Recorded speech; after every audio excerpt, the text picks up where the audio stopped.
السلام علیکم، کیسے ہیں بچوں؟ امید ہے آپ سب خیریت سے ہوں گے اور اپنی پڑھائی پہ پوری توجہ دے رہے ہوں گے۔ آج ہمارے سبق کا نام ہے اسکردو کا ہوائی سفر۔ سب سے پہلے ہم اس سبق کے خاص الفاظ پڑھیں گے۔ سب سے پہلا لفظ ہے داستان، قصہ، کہانی۔ دوسرا ہے دشوار، دشوار کا مطلب ہے مشکل۔ تیسرا ہے دلکش، خوبصورت۔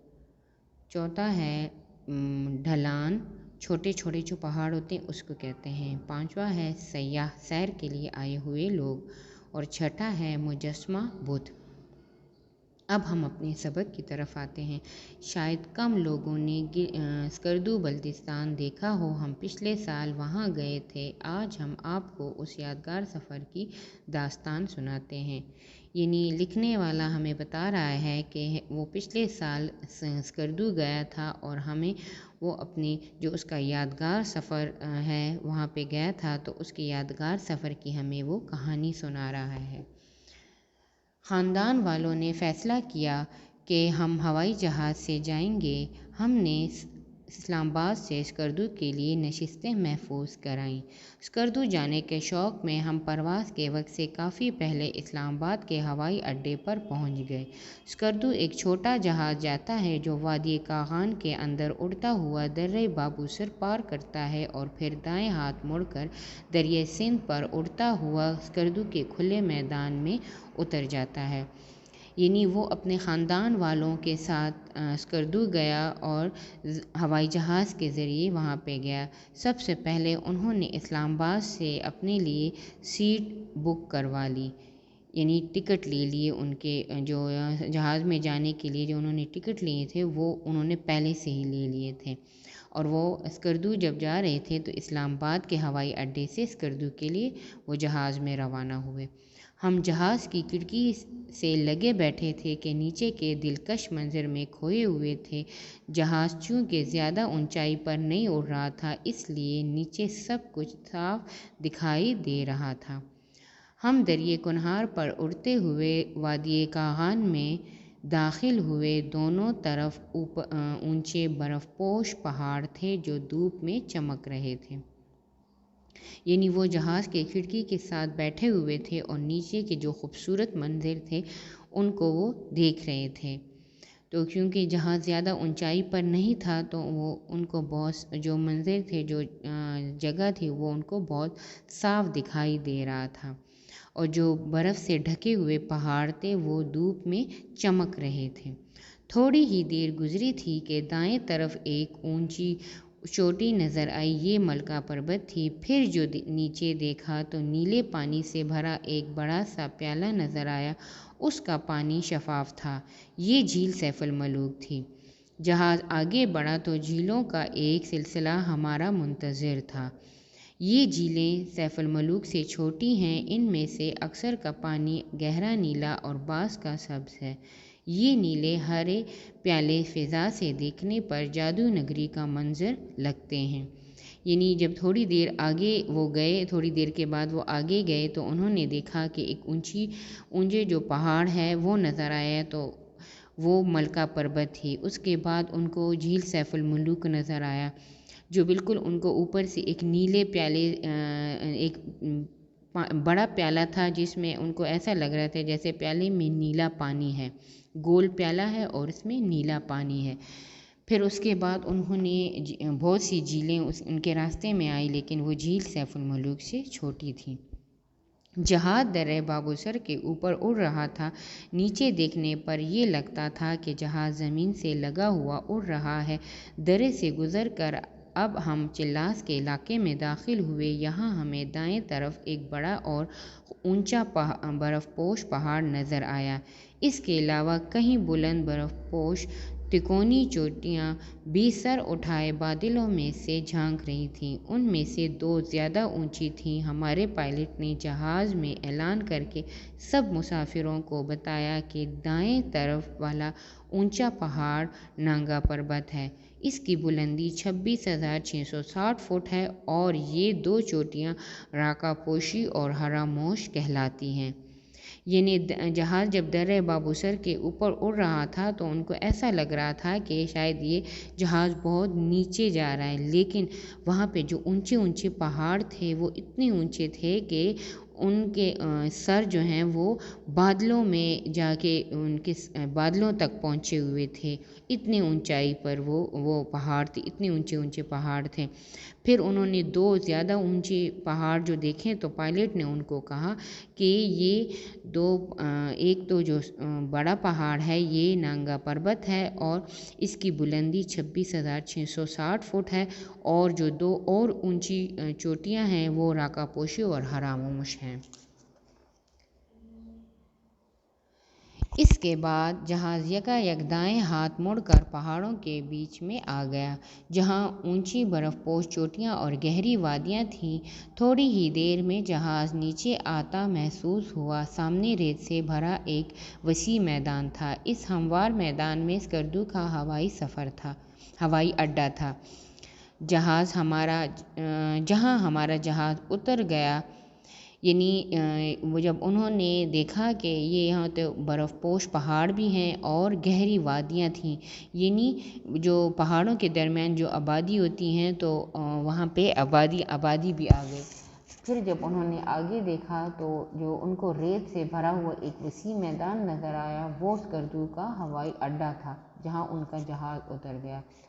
ہم نے اسلام آباد میں ہی شنگری-لا ریزورٹ میں رہنے کی بکنگ کرا لی تھی۔ یہ اسکردو کا سب سے بڑا اور خوبصورت ہوٹل ہے۔ ہوائی اڈے پر ریزورٹ کی گاڑی ہمیں لے جانے کے لیے تیار کھڑی تھی۔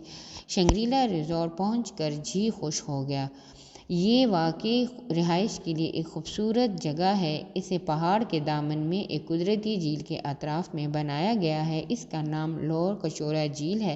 ریزورٹ کا ڈائننگ ہال جھیل کے بیچ میں بنا ہوا ہے، جس میں جانے کے لیے خوبصورت چھوٹا سا پل ہے۔ ہال کی کھڑکیاں شیشے کی ہیں، جہاں سے جھیل اور اطراف کے مناظر بہت پرکشش نظر آتے ہیں۔ یعنی اسلام آباد ہی سے انہوں نے اپنے ہوٹل کی بکنگ کرا لی تھی، اور جیسے وہ اڈے پر پہنچے، جہاز اتر گیا تو ریزورٹ جو انہوں نے جس ہوٹل کے لیے بکنگ کرائی تھی انہی کی گاڑی ان کو لینے کے لیے تیار کھڑی تھی۔ وہ جب وہاں پر شنگری-لا ریزورٹ پہنچے تو ان کا دل خوش ہو گیا کہ اتنی خوبصورت جگہ ہے اور یہ پہاڑ کے دامن میں واقع ہے اور ایک قدرتی جھیل کے اطراف میں، یعنی ارد گرد ایک قدرتی جھیل ہے، اس کے اطراف میں یہ بنا ہوا ہے۔ دوسرے دن ہم اسکردو کی سیر کو نکلے۔ اسکردو چھوٹا سا شہر ہے۔ اس کا ایک بازار ہے جس میں ہاتھ کی بنی ہوئی اونی ٹوپیاں، اونی کپڑا، واسکٹیں اور چوغے، چاندی کے زیورات اور لکڑی کے خوبصورت چمچے وغیرہ فروخت ہوتے ہیں۔ یعنی پھر دوسرے دن جب وہ اسکردو کے سیر کے لیے نکلے تو سب سے پہلے انہیں اسکردو کا جو ایک چھوٹا سا شہر ہے تو اس کا ایک بازار ہے، تو اس میں انہوں نے ہاتھ کی بنی ہوئی ٹوپیاں دیکھیں، کپڑا تھا اونی کپڑا، واسکٹیں تھے، چوغے جو لمبے کوٹ نہیں ہوتے جو اکثر چترال اور یہ گلگت ان علاقوں میں پہنے جاتے ہیں سردیوں میں، تو وہ والے اس کو کہتے ہیں چوغے، لمبے جو کوٹ ہوتے ہیں اس کو کہتے ہیں، ٹھیک ہے۔ چاندی کے زیورات تھے اور لکڑی کے خوبصورت چمچے بھی وہاں فروخت ہو رہے تھے۔ پہلے ہم ستپارا جھیل دیکھنے گئے۔ یہ جھیل اسکردو سے 8 کلومیٹر کے فاصلے پر ہے۔ یہ سبز جھاڑیوں اور رنگ برنگے پھولدار پودوں سے گھری ایک بڑی جھیل ہے۔ اس کے درمیان میں ایک ٹاپو چھوٹا جزیرہ ہے۔ یہاں آپ کشتی میں بیٹھ کر جا سکتے ہیں۔ یہاں ایک ریسٹ ہاؤس بھی بنا ہوا ہے۔ دن بھر کی پکنک منانے کے لیے یہ بہترین جگہ ہے۔ جھیل کا پانی دھوپ میں بہت چمکدار نظر آتا ہے۔ یہاں کے مقامی لوگوں کا کہنا ہے کہ اس جھیل کی تہہ میں سونے کی کان ہے، جس کی وجہ سے دن میں پانی بہت چمکنے لگتا ہے۔ اسکردو شہر کو اسی جھیل سے پانی مہیا کیا جاتا ہے۔ کئی لوگ جھیل میں بنسیاں ڈالے مچھلیاں پکڑ رہے تھے۔ یہاں کی ٹراؤٹ مچھلیاں بہت ذائقے دار ہوتی ہیں۔ یعنی وہ ستپارا جھیل دیکھنے گئے۔ پھر اس کے بعد انہوں نے جو ریسٹ ہاؤس کے بارے میں کہا کہ یہ دن کے پکنک منانے کے لیے، دن بھر کی پکنک منانے کے لیے یہ ایک بہترین جگہ ہے۔ اور وہاں کا جو جھیل کا پانی تھا وہ اتنا صاف ستھرا ہے کہ دن میں وہ چمکتا ہے۔ تو وہاں کے لوگوں کا کہنا ہے کہ اس جھیل کے تہہ میں یعنی اس کے اندر ایک سونے کی کان ہے، یعنی سونا ہے، اور اسی جھیل سے اسکردو کو ستپارا جھیل سے ہی اسکردو شہر کو پانی مہیا کیا جاتا ہے۔ یہاں کی ٹراؤٹ مچھلیاں بہت مشہور ہیں اور بہت ذائقے دار ہیں، کیونکہ ٹراؤٹ مچھلیاں ٹھنڈے پانی میں ہوتی ہیں، تو اس لیے وہاں پہ ٹراؤٹ مچھلیاں بہت ہیں۔ دوسرے دن ہم گہرگسارا نالے میں بدھا کا مجسمہ دیکھنے گئے۔ شام ہوتے ہم واپس ریزورٹ آ گئے۔ اگلے دن ہماری واپسی کی بکنگ تھی۔ صبح ہمیں ریزورٹ والوں نے ایئرپورٹ پہنچا دیا۔ جہاز پرواز کے لیے تیار کھڑا تھا۔ ہم جلدی اس میں سوار ہوئے اور اسی راستے سے واپس اسلام آباد پہنچ گئے۔ ہمیں یہ سفر ہمیشہ یاد رہے گا۔ ٹھیک ہے، اب ہم اس کے بعد اس سبق کی مشق کرتے ہیں۔ سوالات کے جوابات دیں۔ سب سے پہلا سوال ہے اسکردو کہاں واقع ہے؟ سب سے پہلے تو ہم اس سوال کی ہم ہیڈنگ دیں گے، اور ہیڈنگ کے بعد ہم اس سوال کا پورا تفصیل سے جواب دیں گے کہ اسکردو گلگت بلتستان میں واقع ہے۔ دوسرا سوال ہے اوپر سے جھیل سیف الملوک کس طرح دکھائی دے رہی تھی؟ تو اس کا جو ہیڈنگ ہوگی، ہم جھیل سیف الملوک بھی لکھ سکتے ہیں، جھیل بھی لکھ سکتے ہیں۔ ٹھیک ہے، اس کے بعد ہم اسی سوال کو دیکھتے ہوئے اسی کی طرح ہم آنسر دیں گے کہ اوپر سے جھیل سیف الملوک گول پیالے کی طرح دکھائی دے رہی تھی۔ تھرڈ سوال ہے شنگریلا ریزورٹ کے بارے میں بتائیں۔ تو سب سے پہلے ہم ہیڈنگ دیں گے، پھر اس کے بعد اس کا جو جواب ہوگا کہ اس کا شنگریلا ریزورٹ ایک خوبصورت ہوٹل ہے، یہ اسکردو کا سب سے بڑا ہوٹل ہے، یہ پہاڑ کے دامن میں واقع ہے، اور اس کا جو ڈائننگ ہال ہے وہ جھیل کے درمیان میں بنا ہوا ہے، یا یہ جھیل کے اطراف میں بنایا گیا ہے یہ ہوٹل۔ ٹھیک ہے نا، بہت سے پوائنٹس اس کے بارے میں ہو سکتے ہیں۔ پھر ہے سوال نمبر 4، اسکردو شہر میں موجود بازار کی خاص چیزیں کیا ہیں؟ تو سب سے پہلے ہماری ہیڈنگ ہوگی، ہم اسکردو بھی لکھ سکتے ہیں، خاص چیزیں بھی لکھ سکتے ہیں۔ پھر اس کے بعد ہم لکھیں گے اسکردو شہر میں موجود بازار کی خاص چیزیں یہ ہیں۔ نمبر 1، اونی ٹوپیاں، اونی کپڑا، واسکٹیں، چوغے، چاندی کے زیورات، لکڑی کے چمچے۔ ٹھیک ہے، پھر ہے سوال نمبر 5، کیا آپ اسکردو جانا چاہیں گے؟ کیوں؟ جی ہاں، کیونکہ یہ ایک خوبصورت جگہ ہے۔ ٹھیک ہے نا، مجھے پتہ ہے، مجھے تو پورے کلاس نے جواب دیا ہے کہ جی ہاں ہم جانا چاہیں گے، کیونکہ یہ بہت ہی خوبصورت جگہ ہے اور ہر کوئی یہاں پہ جانا چاہتا ہے۔ پھر ہے سوال نمبر 6، اس سبق میں آپ کو سب سے اچھا کون سا منظر لگا؟ جیسے میں آپ کو اپنے بارے میں کہوں تو مجھے اس میں سب سے اچھا منظر مجھے وہ لگا جب انہوں نے جھیل سیف الملوک کے بارے میں بتایا کہ وہ اوپر سے نیلے پانی سے بھرا ایک بڑا سا پیالہ نظر آ رہا تھا۔ ٹھیک ہے، اس میں آپ اور بھی بہت سے منظر کے بارے میں بتا سکتے ہیں۔ اس کے بعد ہے سوال نمبر 2، مندرجہ ذیل جملوں کو درست کر کے دوبارہ لکھیں۔ سب سے پہلا ہے ہم پچھلے سال بذریعہ ہوائی جہاز وہاں گیا تھا۔ تو اس کا صحیح جو پہلے سے ہی لکھا ہوا ہے کہ ہم پچھلے سال بذریعہ ہوائی جہاز وہاں گئے تھے۔ دوسرا ہے جہاز کا سایہ وادی کے فرش پر ساتھ چل رہی تھی۔ تو صحیح ہے جہاز کا سایہ وادی کے فرش پر ساتھ چل رہا تھا، رہی تھی کی جگہ رہا تھا۔ تیسرا ہے سامنے ریت سے بھری ہوئی میدان تھی۔ تو صحیح جو جملہ ہوگا سامنے ریت سے بھرا ہوا میدان تھا، اس میں 3 الفاظ تبدیل ہوں گے۔ 4 ہے اسکردو ایک چھوٹی سی شہر ہے۔ تو اسکردو ایک چھوٹا سا شہر ہے۔ 5 ہے میں ستپارا جھیل دیکھنے گئے، ہم ستپارا جھیل دیکھنے گئے۔